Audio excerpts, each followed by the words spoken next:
Hello everyone. तो आज हम लोग बात करने वाले हैं पाकिस्तान और यूएई के बीच जो अभी समझौता हुआ है उसके बारे में। तो जैसे कि खबर में आई हुई है कि अभी जो हमारे शेख मोहम्मद बिन जायद है, उन्होंने जो पाकिस्तान के साथ में एक समझौता किया था एयरपोर्ट का, तो वो अब जो है पूरी तरह से बर्बाद हो चुका है। अब उन्होंने अपनी जो हाथ है वो इस समझौते से पीछे खींच लिया है। तो आइए जानते हैं इस पूरी घटना को। सबसे पहले इसकी मुख्य बिंदु क्या है वो देख लेते हैं। तो हमारे जो यूएई के राष्ट्रपति है, उन्होंने पाकिस्तान के साथ में जो एयरपोर्ट का डील था उसे रद्द कर दिया है। पाकिस्तान को जो है इससे बहुत ज़्यादा कहे तो करोड़ों रुपए का भारी नुकसान जो है उठाना पड़ सकता है। अगला भारत दौर से वापसी के बाद जो है ये निर्णय लिया गया था। तो हो सकता है कि ये जो रद्द हुआ है समझौता, उसमें पाकिस्तान भारत को अपना दुश्मन समझ बैठे, क्योंकि जो हमारे राष्ट्रपति है यूएई के, उन्होंने लगभग दिल्ली में आने के बाद इस समझौते को रद्द किया है। 2025 में जो है ये समझौता होता है।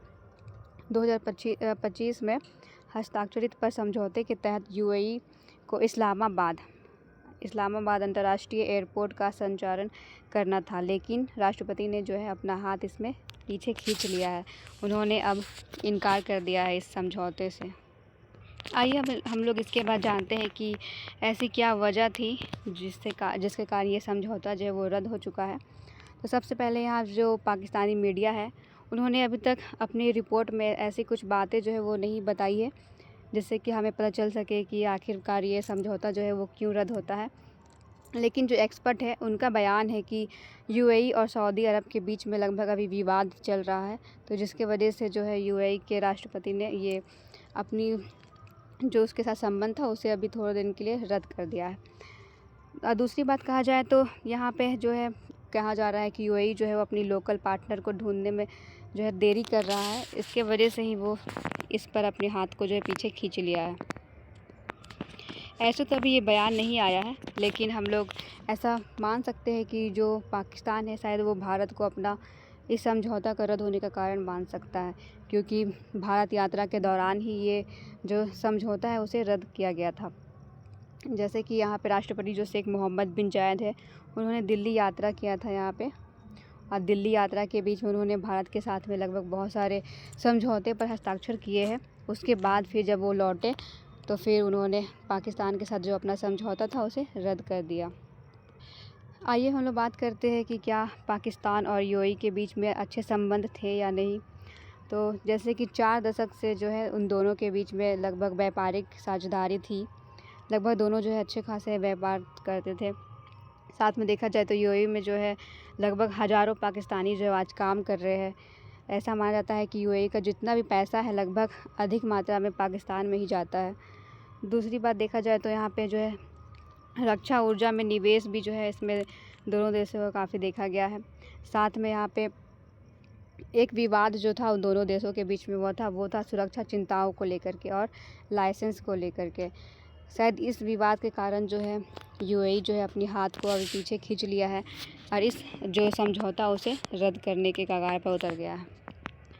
आइए हम लोग बात करते हैं ये इस्लामाबाद इंटरनेशनल एयरपोर्ट कहाँ पे है और इसकी कुछ इम्पोर्टेंस पॉइंट को देखेंगे।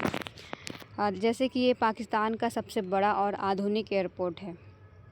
इसकी राजधानी बोला जाता है, ये राजधानी का जो है मुख्य इंटरनेशनल गेटवे है। इसे जो है पुराने जो बेनजीर भुट्टे थे उसे तोड़ करके उसकी जगह पे इसे बनाया गया है। इसका निर्माण कार्य जो है वो 2007 में शुरू किया गया था। उसके बाद जो है 11 साल बाद ये बन करके पूरी तरह से तैयार हो गया था। लगभग यहाँ पे माना जाता है कि 90 अरब, यहाँ पे 90 अरब होगा, 90 अरब पाकिस्तानी रुपए जो है इसमें खर्च किए गए हैं। पाकिस्तान का जो है ये सबसे ज़्यादा महंगा इंफ्रास्ट्रक्चर है, क्योंकि इसमें जितना पैसा लगा है इससे जो है और भी जितने उद्योग नहीं मतलब जितने भी एयरपोर्ट है उसमें लगभग इतने सारे पैसे जो है खर्च नहीं हुए, इसलिए इसे जो है सबसे ज़्यादा महंगा इंफ्रास्ट्रक्चर जो है बोला गया है। 2018 में जो है इसका संचालन जो है वो शुरू हो जाता है। रोज़ाना यहाँ पे 45 से 50 फ़्लाइट्स जो है वो यहाँ पे उड़ान भरती है। आइए हम लोग बात करते हैं कि ये जो समझौता है उसके रद्द होने से भारत पर क्या प्रभाव पड़ सकता है। तो ऐसा संभव है कि पाकिस्तान जो है वो इस समझौते को रद्द होने का कारण जो है वो भारत को मान सकता है, क्योंकि दिल्ली यात्रा के बाद जो है ये रद्द हुई थी। हो सकता है कि पाकिस्तान और भारत के बीच में जो दूरियां हैं वो पैदा हो जाए और भविष्य में शायद कुछ घटना भी घट सकती है इसकी वजह से। तो आई होप कि आप लोगों को ये बात समझ में आई होगी। Thank you.